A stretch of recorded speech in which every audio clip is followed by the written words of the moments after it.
I'm sorry, you just can't use money to put a billboard out there and say, don't do fentanyl anymore. Yeah, I told you my story. I used to get high under them. I thought it was funny. I'm Flindt Andersen, founder of PAIN, Parents and Addicts in Need. I've been in recovery since 2001, and there isn't much I don't know about recovery.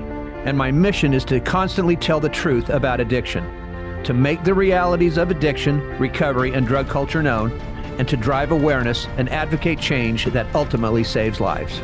And I'm Jason LaChance, a certified recovery coach with a passion for speaking with others and sharing their knowledge to help others seek recovery and maintain long-term sobriety. And this is the Don't Hide the Scars podcast, presented by PAIN, Parents and Addicts in Need. Welcome to the Don't Hide the Scars podcast. If this is your first time listening, hit that subscribe button. If you're listening on either Apple Podcast or Spotify, please leave us a rating and review there.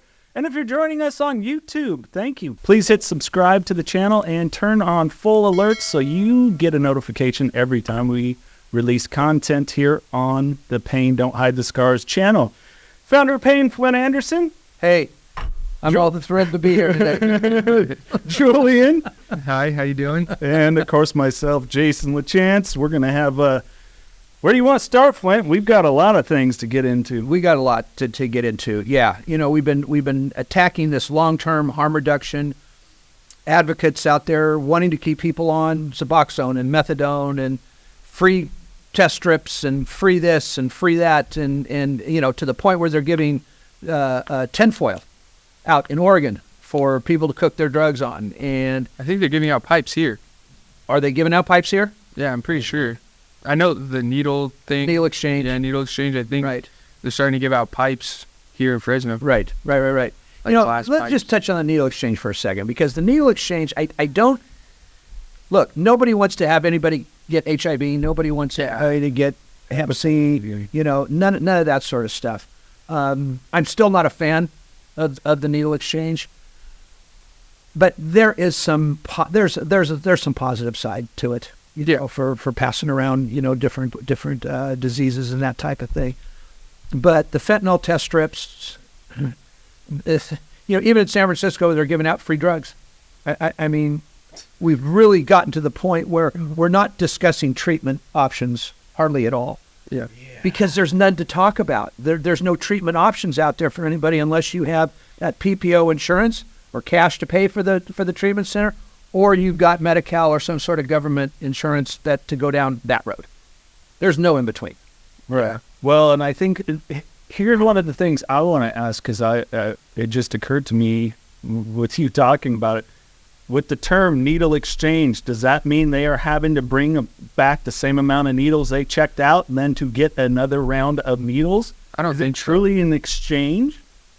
I don't think that's how it works. I think it's exchange because it's supposed to be, instead of you throwing your needle on the ground, you're supposed to give it to them. Right. I don't know if they actually like give you the same amount of needles back, but yeah, that's what I was wondering. Yeah, are the good people question. I don't know. actually bringing them back? Yeah, I don't know. they're supposed to. I know they do bring them back because it's supposed to be like to make sure there's not a bunch of needles around the streets. But I don't know if they'll give them an extra 5 than what they bring back or how that works. But the reality is, if there's somebody on the street and they don't have another needle somewhere, they're going to use that one. I'm sorry. Yeah. Right? We keep doing these things through this long-term harm reduction. My perspective is that as if addicts, that we, and the three of us are all in recovery, different phases, were in our right mind and living a logical way of life. Like if addiction was a logical thing, all of it would make total sense, but it doesn't. That's not how addicts work. I mean, Flindt, you're right. If they need the needle, they will. If their methadone Suboxone isn't holding them, they will go and find whatever they need. We saw it with so many people. How many people did we talk to that were opioid addicts like yourself that then turned to heroin once all the regulations changed? Everybody does. That should be the example of why what is going on now is not working. It's just, you know, it's simply not working. So Julie, tell the audience what worked for you. I already know what worked for you, but let them know this, because I know that this coming from somebody that's your age, right? It can definitely make a difference in somebody's life. Yeah, sure. So I want to touch on the needle exchange real quick. I actually talked to Lisa Smith-Camp, the DA of Fresno, and there was, I'm not sure where it's at now, but Fresno County wanted to use some county building for the needle exchange and then higher security and basically just invest a lot more money into the needle exchange. And my opinion on that is, if something's not working that well, why are we continuing to put more money towards it?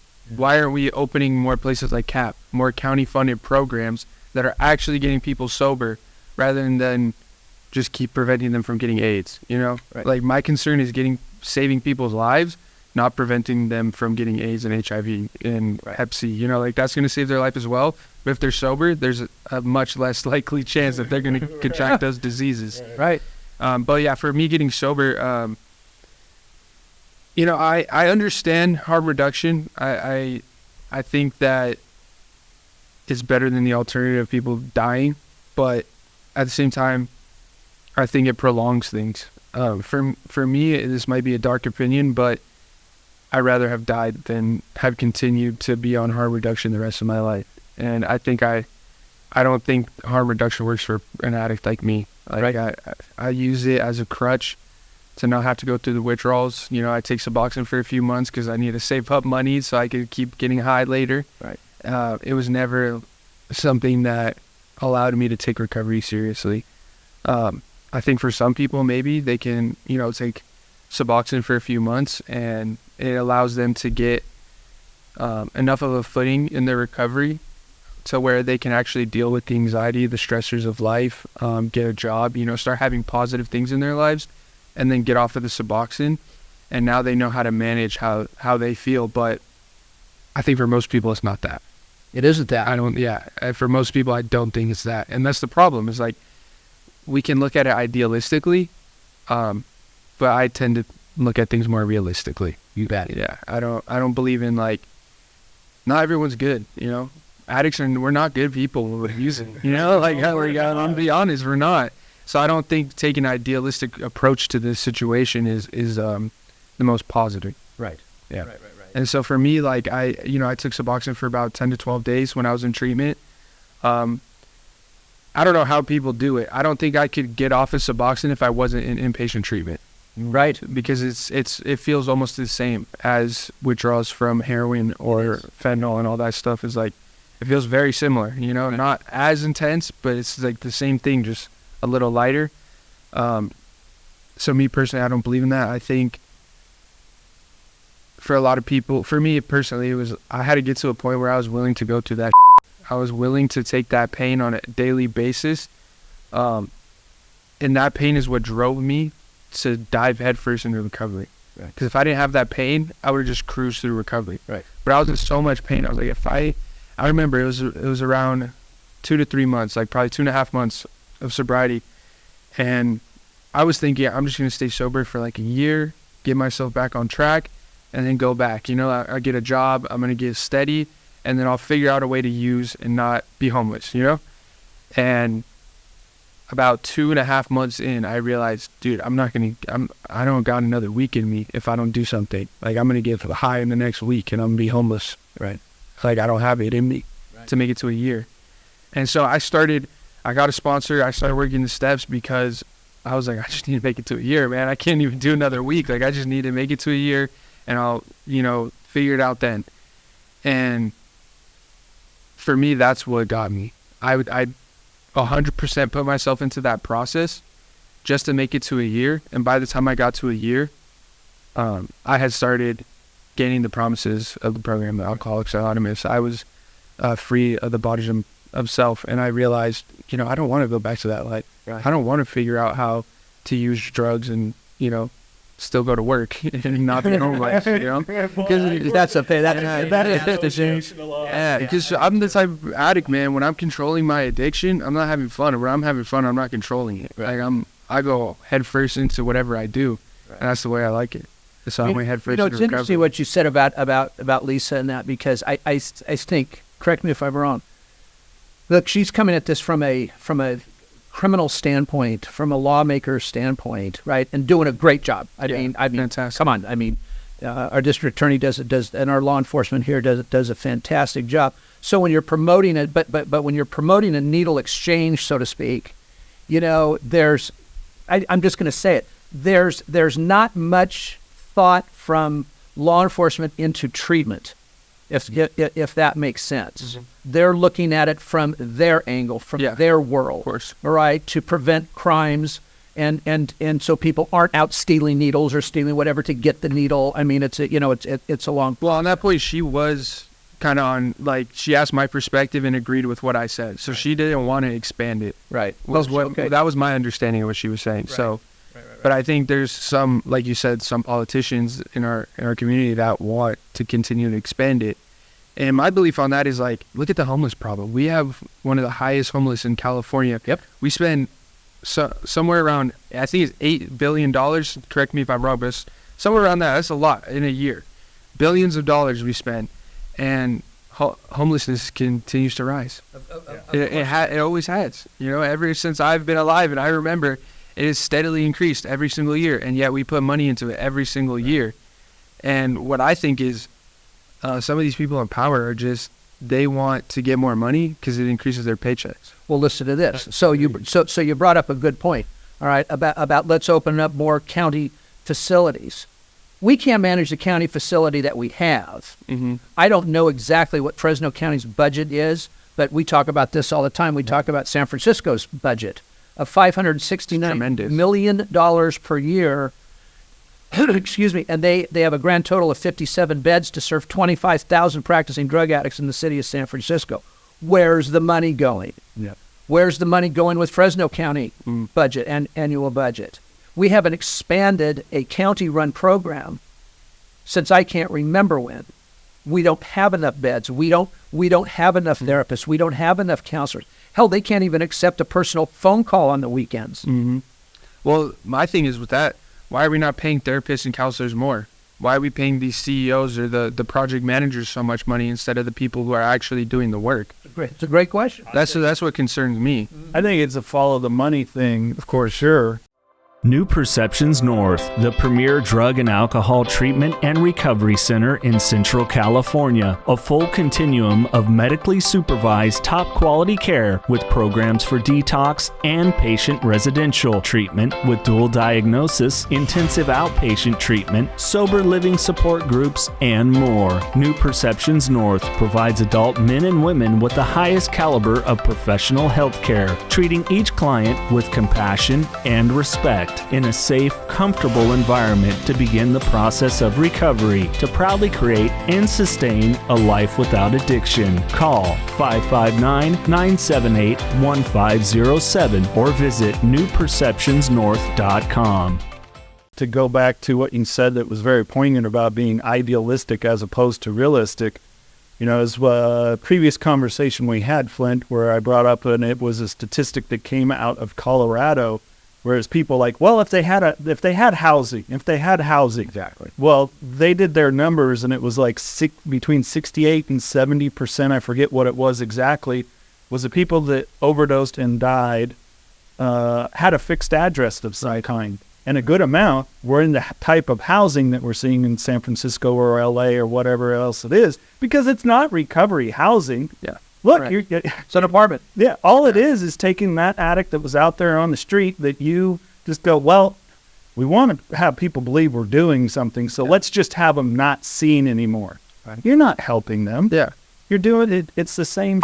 Because if they want to just put a roof over the head, put them in a stadium and in bunk beds, you know, because that's really what you're doing. Right. You're not fixing the problem at all. Like, put them in a stadium, put them in, yeah, exactly. I mean, yep.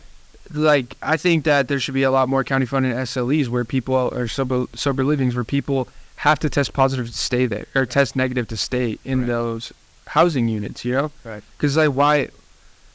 I don't want my tax dollars to go to a drug addict who's just to give them a house when they're going to continue using drugs. I would personally go to that person and say, hey, what can I do to help you get into recovery? I'll take you to CAT myself and help you. Right. Like, I don't want to just throw money at the problem. I want people to be there hands-on to do the solution. And you're absolutely correct in that. But that one little statement you said, I'll take you to CAP. There's not enough. There's not enough room. There's not enough beds. Yeah. We have no beds to take people. Yeah. Okay? We have no beds to take people. And even in private treatment, we're hamstrung by the amount of time that people can even stay in treatment. Yeah, that's correct. You know, because the insurance companies are running the show. Mm-hmm. They dictate to us what we can and cannot do and how long we can keep somebody. Mm-hmm. And until a lot of this stuff gets fixed, we're in the same merry-go-round. You know, it just keeps spinning around and around. Do you think insurance companies do any research on that? I think they do a boatload of research on it. Because I've never seen anyone get sober from 30 days in an inpatient and then just be fine after. Never. I've never seen Never. it. So I don't know how that works. I mean, I'm not going to never say never. I've never seen it personally. That's what I'm saying. Right. And I've seen it probably a couple of times, right? But for all intents and purposes, no. Yeah. It just you know it, I know it, you know it. It doesn't work that way. Yeah. But what they will do is and you know this as well. I mean, come on, we both do this. You know, they'll leave you in outpatient for longer periods of time. You know, but I still will always believe, and I'll never divert from it, that the individual needs longer detox time and it needs longer residential time to get somebody prepared for that outpatient program, and to just give them that extra time. Yeah. You know, I'm sorry, there's too much to this that we're just well, I don't want to say we're wasting our time doing it, because that's not what I mean, of course. But it's not the best solution. But it's just not the best solution. Well, I think I think everyone will acknowledge the intensity of addiction has changed drastically over the last 4 or 5 years. Well, with that same intensity requires the opposite effect when it comes to treatment. Mm. And that doesn't seem to happen, and especially when you give someone 15 days. Yeah.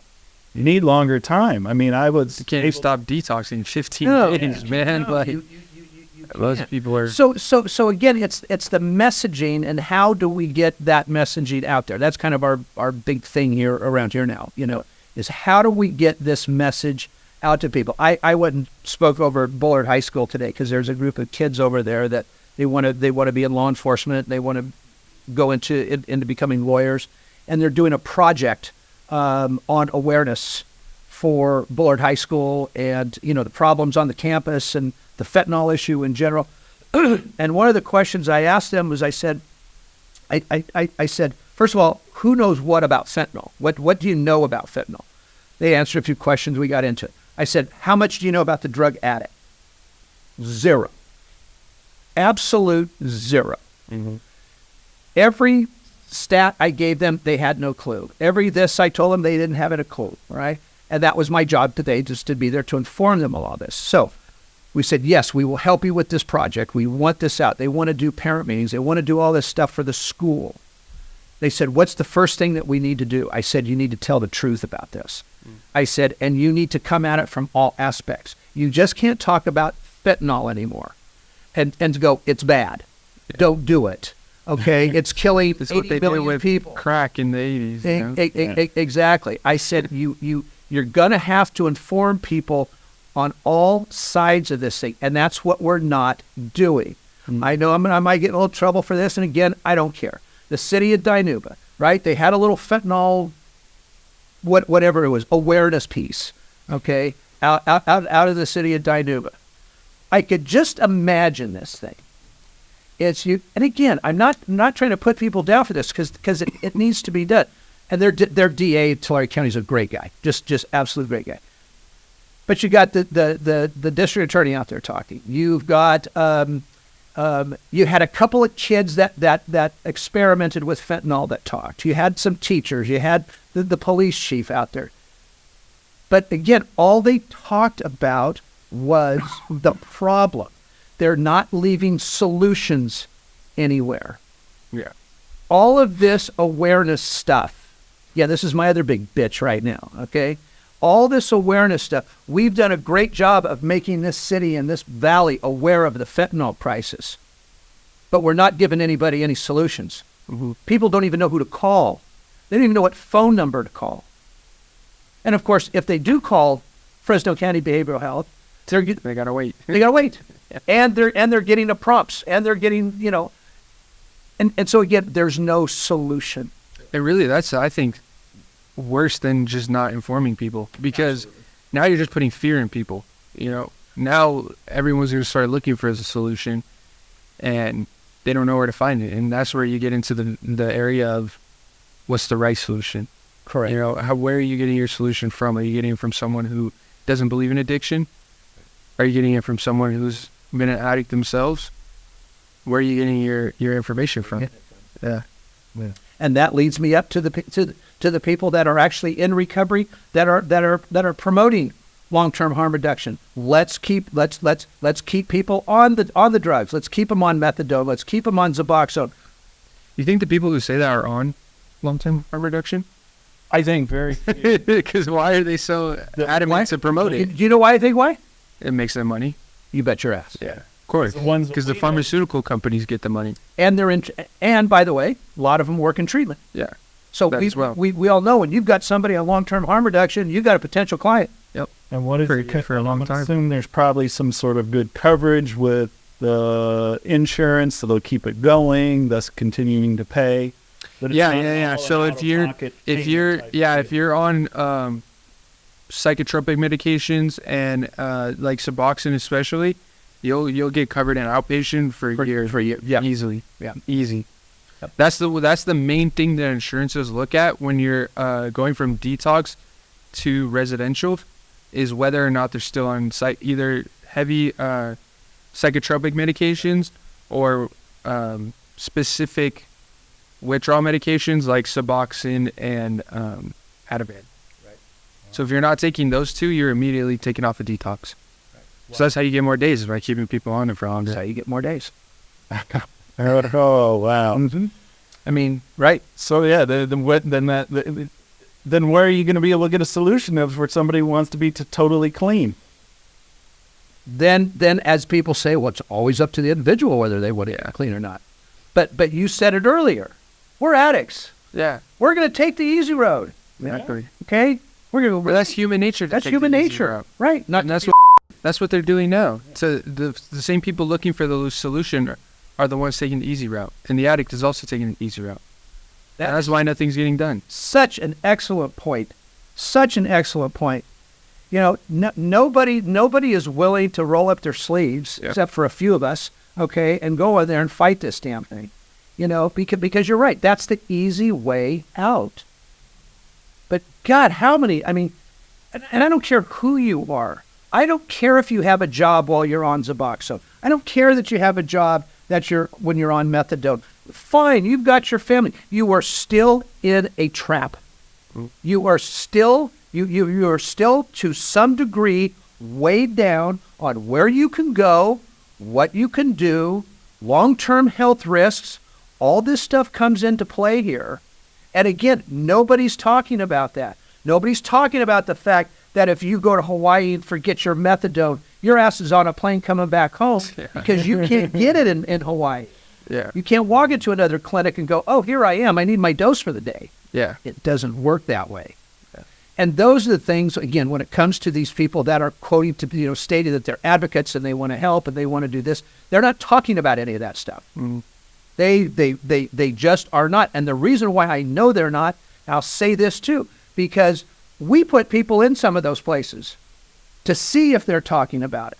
We've had people in these presentations ready to ask questions, okay, and they don't even have Q&As at the end of their presentations because they don't know how to answer it. So where is the actual help coming from?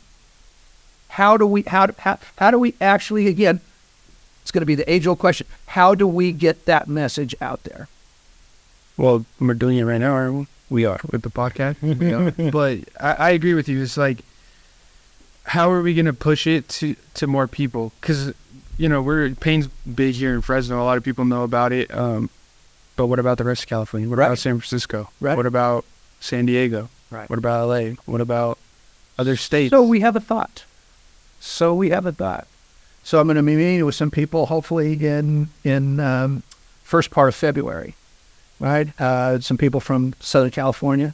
We want to bring somebody in from San Francisco as well, and we're going to see about this little consortium that we can put together, so we can start spreading this Wonderful in idea. those areas. My thing with that is, I get a little nervous with the level of censorship nowadays. It worries me because I understand why people want to censor certain things, but it's constitutionally wrong to do so. But my thing is, I think it's 70 to 80% of money that goes to media companies, like television media companies, comes from pharmaceutical advertising. Of course it does. Yeah. So how are we going to go on TV and say Suboxone or harm reduction is not good, is not the best option, when harm reduction is paying for that? You just got to do it. And if But will they allow us? That's and that's why I like stuff like this, podcasts, Spotify, instead of traditional media, right? Because it gives us a bigger platform to not be censored. Absolutely. And say the truth. Because I don't want to go on a podcast and have to not be able to say what I think. Right. I want to be able to say it and say it proudly. Exactly. Look, and that really is another great point. There are news media people out there. We actually have a couple in Fresno that are just kind of waiting around. Mm-hmm. You know, they would love to be able to go on air, but again, too, you know, there's times when they got to clear it through their boss, and their boss has to clear it through their boss. You know, that type of thing. So it's this type of format that is probably going to get it out there more than anything else, you know, at this point. Because again, I posted something today. I don't even remember the exact words, but what did I say? I said don't be fooled. What the hell did I say here? I can't remember even in the morning what I say anymore. Well, I think a lot of people are using stuff like this now even more, you know, right? Like Got podcasts. Ready, Flindt? Yeah. Here's what you said. Here's what I said. Don't let the silence from politicians and the media fool you. Fentanyl continues to be the #1 killer of Americans with no end in sight. Where's the outrage? Right. Ooh. And it's true, because it's kind of like we posted the thing, and I mean, it paralleled a lot of what we're talking about, and grateful to have someone with his celebrity jelly roll in front of Congress. I saw that. And he talked about the amount of deaths that are happening every day is that of a 737. Yep. 190 people. So if one of those was crashing every day, you would react. 190 people. Yeah, and he said, let's be proactive, not reactive, like we were with Crack. opioids, with crack. I mean, he's like, and he said it right. This is making the Sadlers look like a couple of choir boys. Yeah, absolutely. And isn't it interesting how they turn the crack situation into a race thing? Yeah. You know, I mean, instead of just addressing the damn problem, Yeah. it's always got there always has to be another tact, another reason why. If you or a loved one is struggling with addiction, please call PAIN, Parents and Addicts in Need, at 559-579-1551, or visit us online at painnonprofit.org. Follow us on social media on Facebook, Twitter, Instagram, and TikTok at Pain Nonprofit. And please subscribe to the Don't Hide the Scars podcast and share with others wherever you get podcasts and on YouTube. And if you would like to donate to PAIN, Parents and Addicts in Need, please click the link in the description to make your tax-deductible donation today and help us save more lives gripped by addiction. And then with opioids, they turn it against the addict. It's the addict's fault. It's not our drug. It's the addict. Exactly. At least now it's the cartel, so we hopefully won't have that problem. Right. Yeah. I don't know. I've really sat back this last 3 months or so, 3 or 4 months, and I've really watched what is going on, especially in our area, as it relates to all of this, as it relates to whatever you want to call it, advertising on this, podcasts on it, whatever. It seems to be we're the only ones that are doing this. There just seems to be such a reduction even in the awareness piece since Recovery Month for October or whatever the hell it is, or Red Ribbon Month, or, I mean, all of a sudden since November 1st, What have you really seen in the news or anywhere around this town as it pertains to the fentanyl crisis? Very, very little, if anything. Honestly, the only thing I have seen is the jelly roll. Right? Yeah, Congress, yeah. Right? That's the only thing I've seen. Yeah. I see more on, and again, I mean, all the platforms, TikTok included, all right, half of it is nonsense. I don't use that. Okay. But when I'm watching, what I go on there for is I like to watch, they have bits and pieces on hearings, okay, on confirmations and those kinds of things, and that's what I watch. And they are bringing up the fentanyl on the border, okay, in those reels. But again, you have to ask yourself, we haven't seen much around here since November 1st. And why not? Is everybody on vacation from it? Did the fentanyl crisis just go away? Funds dried up. Funds dried up towards the end of the year. I mean, and okay, now I'm getting pissed. Go for it, boy. Now let's talk about this. Speaking of funds, when you've got county-run organizations, as opposed to nonprofits like us that are in the middle of this thing every day, why can't we never get funded by the state of California? Everybody else is getting funded by the state of California. Every county-run facility, every county-run advocacy group, Fresno County Behavioral Health, whatever it is. But a lot of us that are in this fight every single day, we don't get anything from the state of California. So that money that these other organizations get just gets sucked into their system. And where do you think that money goes? Just what you said earlier. Stays at the top. Stays at the top. And yes, they have to have money. They have to pay their people. I get all of that. I'm a conservative guy to begin with. Yeah. But my God, it's you. I'm sorry, you just can't use money to put a fucking billboard out there and say don't do fentanyl anymore. Yeah, I told you my story. I used to get high under them. I thought it was funny. I use that all the time. Yeah. I use that all the time. It doesn't help. I don't believe that helps at all. I think some of the art was cool, but other than that, like... You guys are just like, going, oh, dude. Yeah. Boy, that's kind of cool. Yeah. Right? Oh, I knew that guy. Yeah. Right? Zipping up the body bag. Yeah. Right? I mean, come on. I mean, the money that is spent, and again, it was a good idea. It was needed at the time originally. And how much money goes into the person that makes that billboard, printing the billboard poster, and the how much you have to pay to keep it there? Yeah. That's where that money from the state of California that goes to, let's say, Fresno County Behavioral Health, that's what they paid the money to. For every billboard, we can get a couple more beds, which will actually save someone's life. You think? Yes. Yeah, so it's just, it really is the inaction around actually doing anything to really help. Right. But also, I think a big part of it as well is that these people are going to lose their jobs if they solve the problem. Good point. That's why would they want to solve the homeless problem? Why would they want to solve addiction? Because now they're not going to make $150,000 a year just to say that they're fixing things.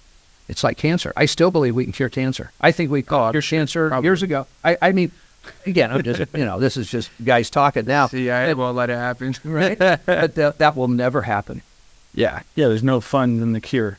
There's no funding in the cure, right? None. I mean, I use this term. We can literally pinpoint a Scud missile up a camel's ass 5,000 miles away, all right, in Afghanistan, but we can't cure cancer. Yeah. But we can't do more for the person that's suffering from addiction. Are you kidding me? Sure we could. Of course we can, because we're that good. Well, and then you'll see a lot of the rhetoric that holds it up too with lawyers and everything else. Well, and their human rights, and then it's like, all right, but then who are we as humanity to just let people die? Yeah, that was a great point. With the COVID vaccine, it was mRNA. So really, it's not a vaccine. It's genetic therapy. So it's changing the way. Basically, it provides the code for our body to make the vaccine itself. That was like how it's supposed to work, right? If we're able to do that, and we we're able to change. We're now going to be able to. They did it in China somewhere where they actually genetically modified a baby in the womb. If we're able to do that, how are we not able to cure these things? Because I'm sure we are, but it's not profitable. I mean, no question. It's not profitable. It's not profitable. Right. And why are lives not more important than profits? Correct. Look, we can all have, and I'm one of those guys, again, that I'm a very conservative in my thinking. Okay? As am I, yeah. Right? You are too. But there's my other side. Yeah. You know, that is compassionate for people and compassionate for helping those. And I've always been a firm believer that we can do both. Of course. You know, we can do both.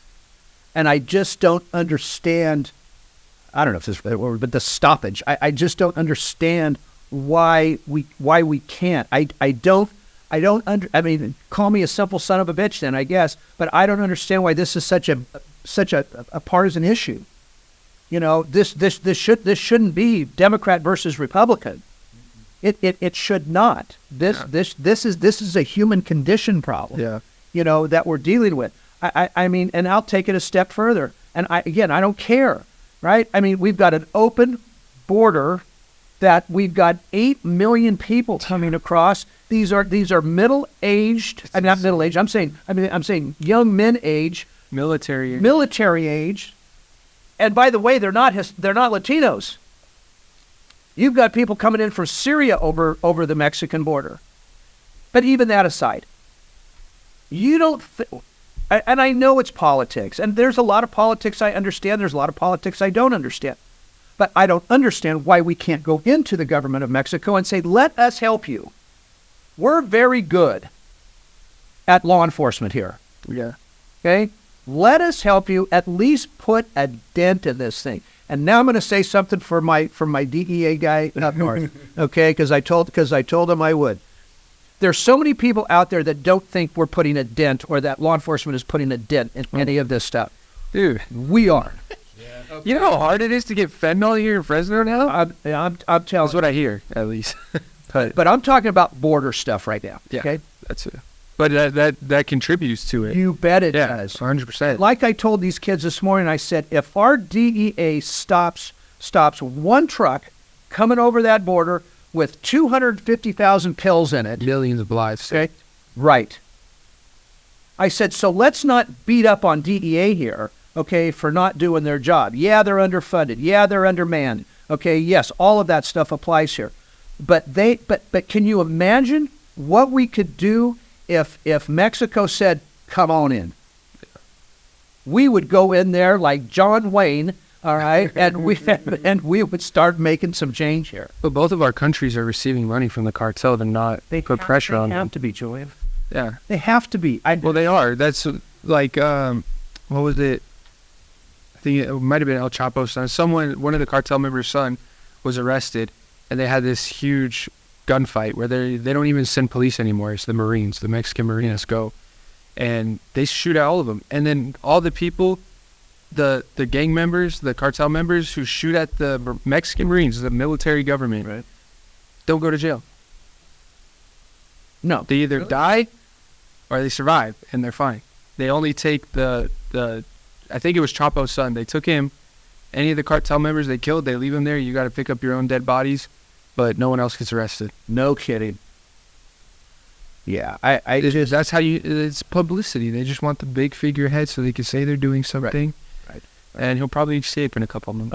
Of course. Well, Dad did it. Yeah. It doesn't fall far from the tree. Exactly. Right? Yeah. Well, he learned well, right? I mean, Chapo tried to run for office and then funded the people in office. That was like, I mean, I don't know. I kind of see that in America, that I wonder, with the conversation there, that what Jelly Roll tried to get through to these people, and there's a couple cutaways too of Congress people just like, are you serious? This guy's got face tattoos. Exactly. I was thinking the exact same thing right now. I was fucking pay attention to that guy, because he just said he was the guy that thought it was a victimless crime. Right. And you need to understand. And then when you understand, you better start taking a look at the fact that you're getting so much money from insurance companies to start to hold them a little more accountable. Exactly. Right. I thought it was hilarious. I saw one of them with his, looked like his jaw dropped out. Just looked so confused with his mouth open. He didn't even know what was going on. It's no different than when we go to Sacramento in front of the Health and Safety Committee, and these idiots are making comments to Pam and making comments to me and everybody else about this and going, oh, would it really do us any good to put these people in jail? Talk about my jaw dropped. Oh, that's a true. They don't want to put drug dealers in jail? No. Is that what? What? Julian, I'm not joking. That's absurd. I'm sitting next to you know Jim's ex-assistant, Alicia, right? Yes. I'm sitting next to her, and this assemblyman is talking like this, and I'm doing one of these things coming out of my chair, and she's tapping me on the leg, going, calm down, because this assemblywoman, then she turned it into a race issue. They always do. They always do when they've got nothing. Yeah. Always. Exactly. Always. But looked directly at Pam after Pam told her story and said, Miss Smith, I agree with you. We all agree with you. But is it really going to do any good to put this person in jail at this point? Yes, it is. You damn straight it is. Yeah. This person should have just hit Pam in the mouth, because that's how it affected Pam. Yeah. And you're slapped in the face. And Safety Committee, and where is your initiative? If you haven't noticed, public safety ain't been that great. Yeah. You had a lot of these people defund the police. Well, you got the reform you wanted, and look what the hell happened. Mm-hmm. But here's what also happened. So after that hearing, I can't remember the bill right now, but it got shot down to increase jail sentences, okay, to drug dealers. Got shot down. We go back up to Sacramento a couple months later. Jim Patterson led the way with some other people up there. We get up there, we raise some hell. For the lack of a better term, we marched into the chairman, the committee chair of the Public Health and Safety Committee, demanding, all right, another hearing. We got another hearing. It got tabled again, all right? But we got that hearing quickly. What's happened after that? Zero. No follow-up on this side. Certainly there's going to be no follow-up on the other side. So is it our responsibility? Partly so. Yes. You bet your butt it is. So why did we stop? Why did we stop pushing the Public Health and Safety Committee on this? Because maybe it got tabled to the following January? Possibly. But that doesn't mean you can't continue to put pressure on these people. Yeah. So if you have to wait for a vote for the following year, okay, but where's the pressure? Where's the continuous pressure? You cannot be afraid to lose something. This is one of my favorite people in the world. My son has this statement. You cannot be afraid to lose something you don't have. Mm-hmm. So why aren't we going balls to the wall on this every single day? Does everybody think it's a waste of time? Because I certainly don't think it's a waste of time. I agree. Food for thought. It's good thought. It's good thought. I think I have mixed opinions on this with the jail sentencing, because I myself have my history of what I've done and know a lot of people who have, and I don't think that extended jail periods is going to solve the problem, but there needs to be a reason people don't do it. For me, a huge reason why I didn't continue to do illegal things I was doing was because I didn't want to spend the rest of my life in federal prison. Right. And I know that deters some people, but I think what deters people more is knowing that their community and their family does not accept them if they do that. And why are we? And I think that we should be accepting of people that turn their lives around, but not babying those who haven't. I agree. And I think that that's part of the problem, is that some people go too far with the compassion. And they're giving compassion to people who haven't earned it, Because I didn't deserve compassion and love when I was doing my thing. Right. But as soon as I asked for help, I had people there who would help me. You bet. And that's what I think people are lacking, is that punishment gives people a reason not to do something. Right. And having the grace to say, now that you don't want to do those bad things you're doing, we're not going to punish you now, because that's when you want to change. I think that's a huge thing, is that I see it in my generation is like, there's too many people with their parents not telling them no. I see too many people, so many kids is like yelling at their parents. Like, if I yelled at my parents, they'd get the smacked out of me so fast it wouldn't even be funny. And I see these kids, some of them my age, my friends, yell at their parents, and it's like, it baffles me. But I think it's down to that fundamental level that if you have to know that there's consequences, and that's how you know what's right or wrong. And defunding the police, all it does is just create more chaos. You know, Of course. like there's bad people in everything. Obviously, there's going to be bad cops. But why are we taking the money? We should be investing more money for better training, provide higher salary so more people want to be a police officer. You're putting your life on the line every single day for $100,000 a year to maybe not see your wife every night. Is that really fair? I agree with you. Yeah, if you're lucky to get 100,000. I think I looked. That's after several years. Yeah, something like, I can't remember, as Livingston or where it was like the starting was like $60-something thousand. Yeah, that's like But bigger markets, they're actually offering incentives Sure. for police to come in. I mean, they have to. Yeah. You know, at this point. But you know, to a lot of what I call major drug dealers, major suppliers, prison's a cost of doing business. Yeah. That's cost of doing business. Yeah. So even if you put, I mean, I'm all for a little, you know, squad going in there, but because not to opposed them, to that. right? Because prison to them is, especially if it's a United States prison, no, that's a day at the beach. You know, it's cost of doing business. But I do agree with you. You know, there has to be some sort of consequence. But when somebody truly asks for help, right?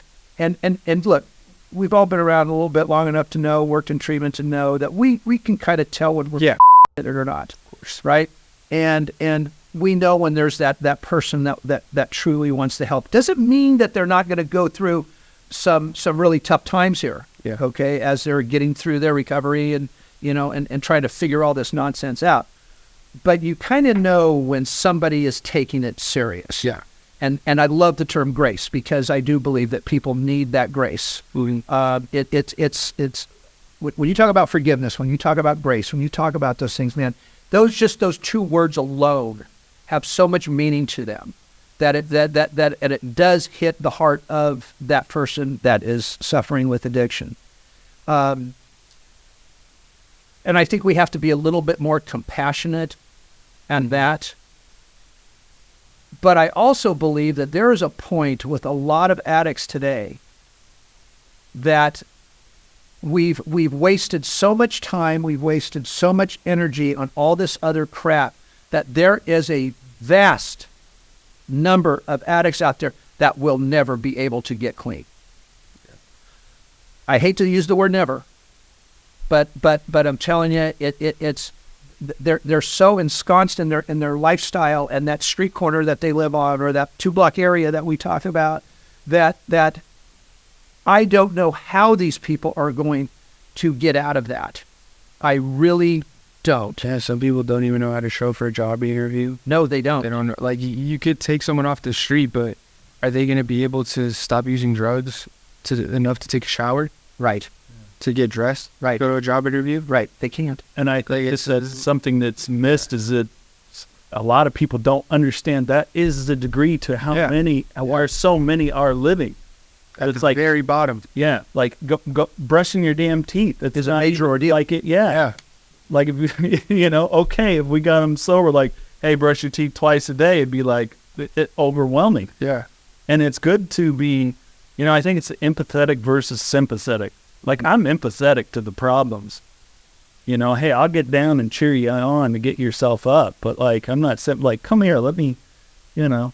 You can't hold somebody's hand the whole way and expect them to value it. But they're not going to do that. And we did it. So many people that you're going to have to do the fucking work.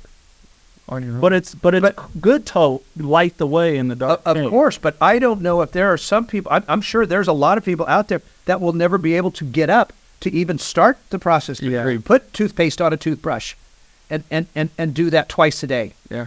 You know, I mean, look, what I mentioned to these kids this morning too, is I said, you know, and I asked them, I said, how many of you seen the reels of people in San Francisco of what we call the zombie drug? Yeah. You know, that are walking. Hardly any of them have seen it. Really?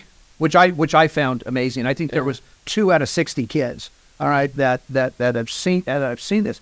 I said, first of all, I said, do you realize, I said, that's just not fentanyl. I said, that's other drugs added into the fentanyl to, you know, and I explained the whole thing to them. But this is what's important. And all of a sudden I just had everybody's eyes right on me. I said, you know, those people came from somewhere. They're someone's kid. Right. I said, some of them are parents. Right. I said, most of them came from homes like yours. Mm-hmm. Okay. What do you think? All of a sudden they just popped up and appeared to be homeless on the street, crapping on the sidewalks? I said, no. I said, they came from somewhere. I said, at some point, I'm sure they had jobs. They had families. And the looks on these kids' faces I was amazed by the look, because they thought they were just homeless pieces of that were walking around out there. Mm-hmm. You know, I just thought that was pretty interesting to look at these kids' faces when I said these people all probably came from homes like yours. Yeah, and I was talking to my girlfriend recently, probably like 3 days ago, about this. There's 2 homeless ladies by Fresno State who asked me for money, and I don't give homeless people money anymore. Right. But I think there's another thing is like that. You have to be aware of what actually happens, because obviously I want to help these people. I would offer them a meal, but I'm not giving anyone cash to buy drugs with my money, you know. But I donate to the Poverello House and Fresno Rescue Mission every year, right. And it's not I think it's not something you solve by throwing money at it. It's a community issue that we have to go there personally and lift each other up. We have to lift those people up to put them on their feet ourselves, and not just say, hey, here's $50, here's an apartment. Like, hey, you know, here's some therapy. This is what I went through. This is what I had to do. Tell me their story, you know? Because a lot of times when I was using it, I couldn't fathom how someone could get sober until I started hearing stories of other people. Like, it wasn't easy. Right. It was horrible. It was difficult, but I did it. Right. But how many of look? But no, I give it. But it's different, okay? Because look, you were fortunate enough. Extremely. Had parents, right? For whatever reasons, you could get into a private treatment center, okay? And again, my kind of, I don't want to call it a bitch or a complaint, but it's a concern that I have with places like, I love the Poverello House. I do, right? But you cannot put people in those places to detox. That's true. Because they're not detoxing them with anything. Yeah. Okay? It's Teen Challenge is the same way. Fresno Rescue Mission's the same. I think, is CAP the only one that does it? I think CAP is the only one that does it. Yeah. I think WestCare does it. But yeah, WestCare does. You know. Yeah. Yeah, I hear that's tough. Right? But and again, we're talking about places that aren't very, I'm sorry, they're not conducive to somebody's total recovery plan. I'm trying to be nice instead of saying it's yeah. So I said it's not conducive to long-term recovery, and what was the other word that was used? Continuum treatment. Continuum of care. Continuum of care. Thank you. You know, I mean, why can't these places take some of this money and beautify them for a little bit more? Seriously. I mean, I would be interested in knowing how old the beds are in the place. I mean, I'm not joking. Good question, yeah. Right? Never even thought about that. Right. I mean, when you start talking about places to send the human condition, let's make sure the condition is a place for a human to go. Yeah. I mean, seriously, you know this as well as I. And this is not pie in the sky thinking, okay? Because you don't have to have 5-star chefs, all right, to prepare meals for anybody, right? But how many franks and beans can you live on? Yeah. Diet is a part of recovery. It's part of the process. 100%. You know it. I know it. You know it. Yeah. All of this stuff is critical to one's recovery. Diet, sleep, all of it. Diet, exercise, and sleep were like huge for me. Those got me on track. Like, You bet. made me feel alive again. Just those three. You bet it does. You bet it does. Yeah. Okay. So, Your body learns to function again properly. Right. right. And it's amazing how that happens. How you like, And it's amazing how fast the body reacts Yeah. and comes back to it as well. because I always ate like shit when I was a kid all the way. And then when I started doing drugs, I just stopped eating. Right? So, right? When I got sober. You look like Jason. Yeah, when I got Hey, and I looked like I don't know what, because in mine it was, if I don't eat for a few days, alcohol gets in my bloodstream a lot quicker. Right. Yeah, so I mean, we've got all these major issues, and trying to get this across to everybody is like pulling out everybody's teeth. Yeah. They don't get it. So one of the things, and I'm going to mention his name because I can, I've been allowed to, but it's David Tangapaw, who's running for Jim Patterson's seat. And David is a good guy, and it's like David understands what is going on here. And Jim does too, obviously. Yeah. Okay, but Jim's he's out after this next term. And my question to David the other day was, I met with him yesterday, and I said, David, how do we get this across to the people in Sacramento? And I'm not talking about going into a public health and safety committee where you have 6 minutes, all right, to try to get a message across. Yeah. I'm saying, how do we get into this office to sit in front of this person and explain to them what actually needs to be done? By the way, Mr. Assemblyman, Miss Assemblywoman, whoever you are, do you understand? Do you even have an inkling of an idea of what addiction is? Do you even have an inkling of an idea what a drug addict's mind goes through on a daily basis? Do you have any idea why the insurance companies are doing what they're doing? Those are the questions, and the places that we have to go. That's what we need to do to get this message across. So until that happens, I don't think we're going to get anywhere, because you can't do this in an actual public setting. You don't have enough time. Yeah. It doesn't work that way. So if these people are serious about the problem, then they're going to have to open up their doors to us, Mm-hmm. to let us come in to say, hey, this is what it is. Mm-hmm. Because the other thing that we talk about a while around here is that why aren't these people asking us, the ones that have been through it, what works? Yeah. They're asking the professor that at Cal Berkeley, right, that has, I don't know, a degree in humanity, for God's sake, all right, to explain to them the addiction side, instead of asking somebody that's. I just thought that was very interesting that they do that. Right. I mean, everybody's got a letter after their last name. I got letters after my last name. Recovering drug addict. Okay, that's been there. Yeah. By the way, and not asking people that have 6 months of sobriety. They ask people with less? No, ask people with more. No, but they do ask people with less? Oh, are you kidding me? Half the people, when we were up there last time, you had, Horrifying. right? You had all the people in favor of drug dealers not going to jail. Well, I'm going to say it. By the way, they dressed in wife beater T-shirts, hats on backwards, and walking into the chamber. I you not. Do you know? A couple of us were sitting there going, Man. what?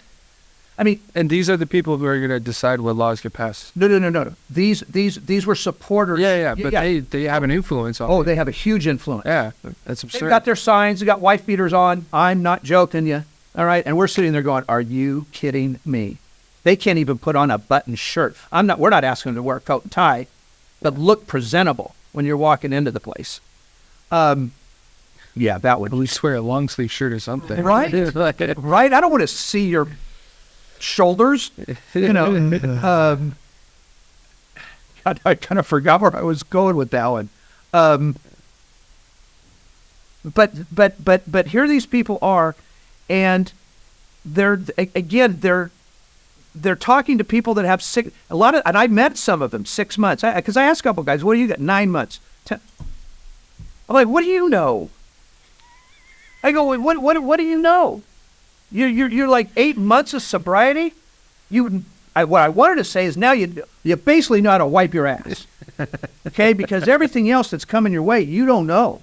Yeah. Right? Anyway, I know I got off on a tangent. No, That always gets me when people with like 30 days are talking about like things in the big book, and I'm like, dude, have you even actually read it? You ever read it? Like, I've been sober for 2 years and I don't even like quote the big book, man. Right. Right. Exactly. my sponsor one time, this guy, he goes, yeah, it's progress, not perfection. And he goes, hey, Mr. 30 Days, sit your ass down. Once you understand it's spiritual progress, not spiritual perfection, then you can stand up and start doing some quoting. Until then, sit down, shut up, and use your 2 ears. Right. Like, you got it? But, okay. Exactly. Awesome. And it's tough. And, I think the reality is trying to get people to understand how damn feral we are when we're in addiction. It literally connects to that part of your brain. If you're wondering why someone would be out pissing, living on the streets, eating out of garbage cans, everything else, it isn't simply just because they're downtrodden.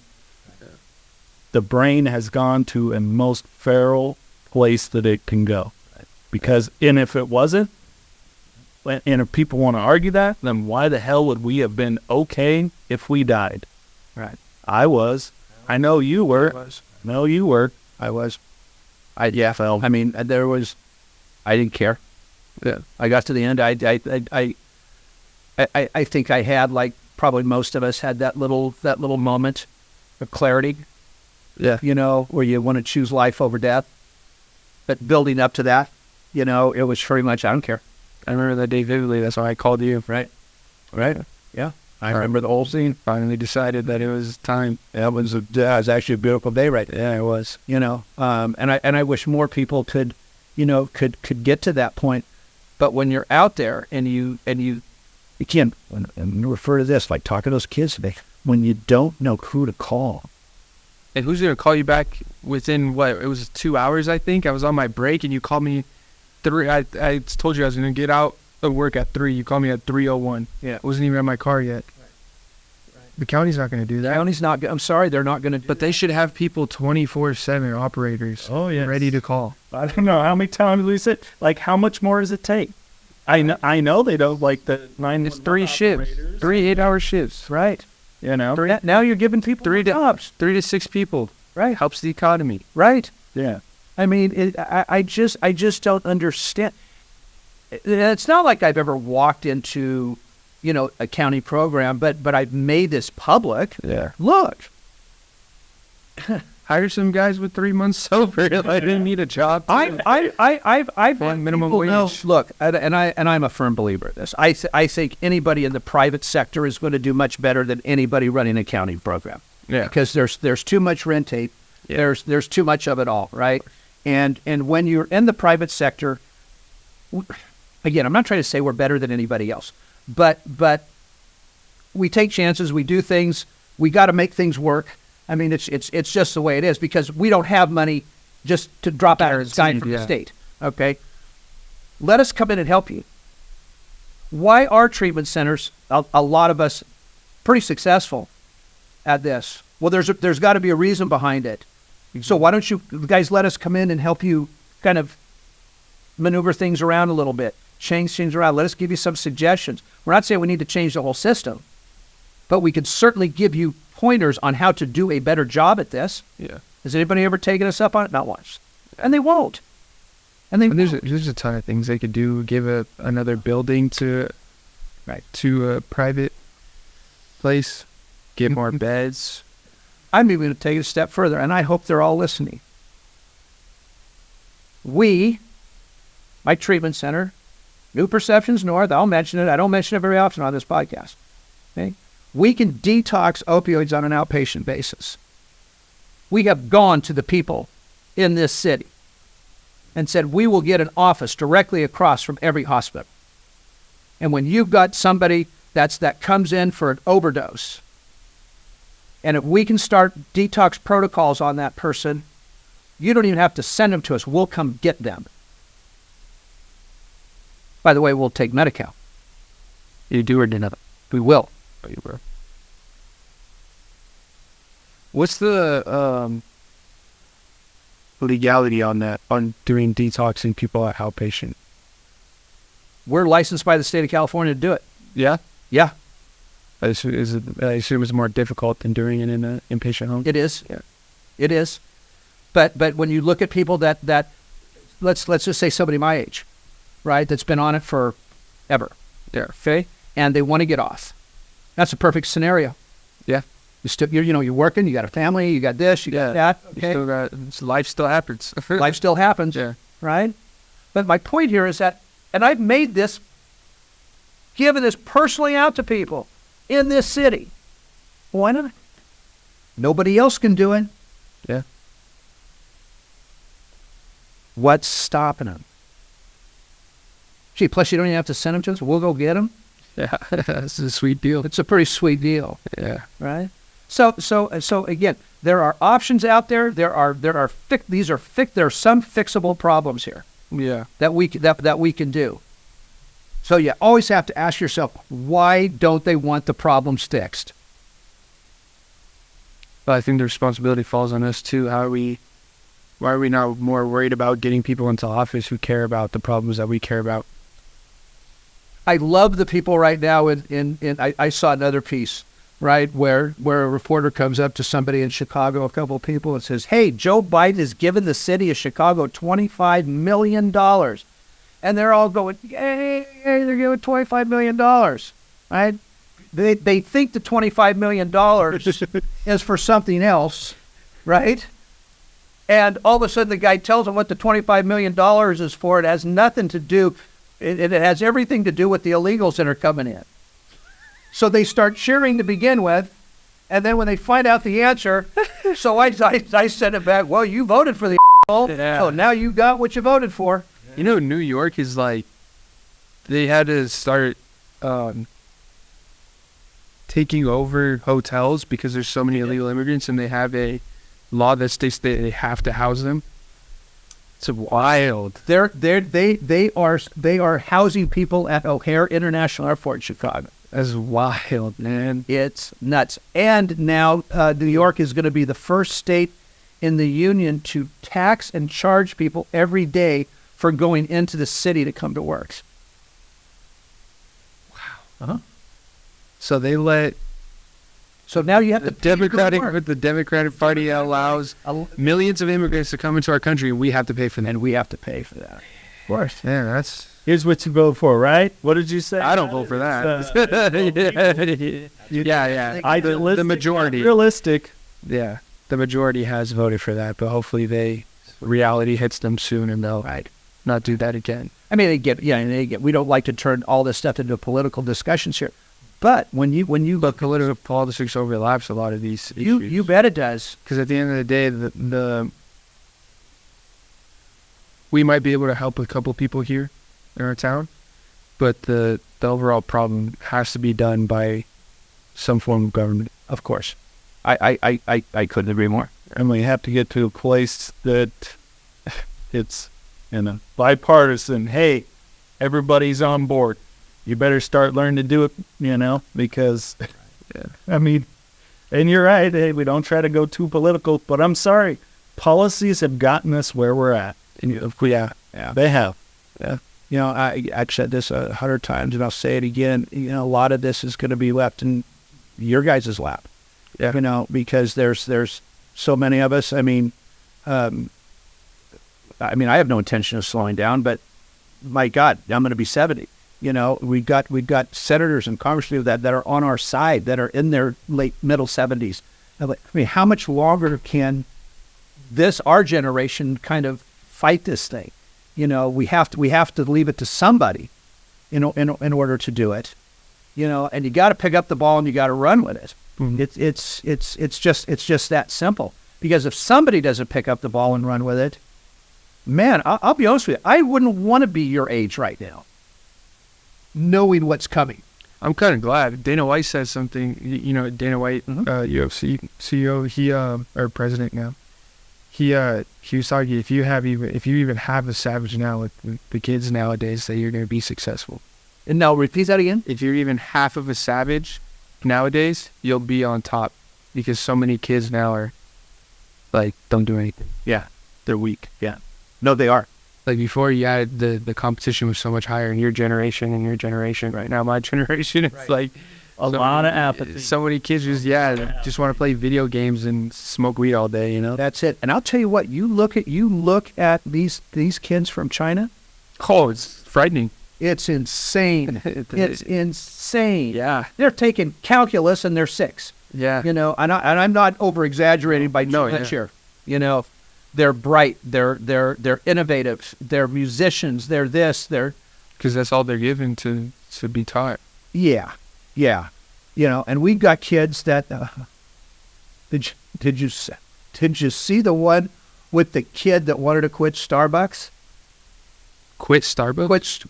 Quit. He works at Starbucks. He wanted to quit Starbucks because he was overworked at Starbucks. I will send this little reel to you. Is he working 20 hours a day? Or? Oh no. If I had like a 16-hour work week or something. Oh yeah. In fact, when we're done, I'll show you this later. Man, I'll get off of that. Lord. But Julie, good stuff, man. Very good. Good stuff. It's I just hope that we can make some more inroads here. Yeah. But it's going to have to be done quickly. Yeah. I mean, it really is. I mean, it really does. We have to make some change, and we just got to stay on top of it and hope we get some people to listen. Yeah, I hope that more politicians start to request information from addicts instead of just scientists. Yeah. Because the scientists will tell you just put them on Suboxone. Right. Give them harm reduction. They probably won't kill themselves. Probably won't do drugs anymore. Because we'll give them a different one. Absolutely. And thank you for listening. Of course, Apple Podcasts, Spotify. And if you're watching on YouTube, hit that subscribe button. Leave a thumb up and a comment.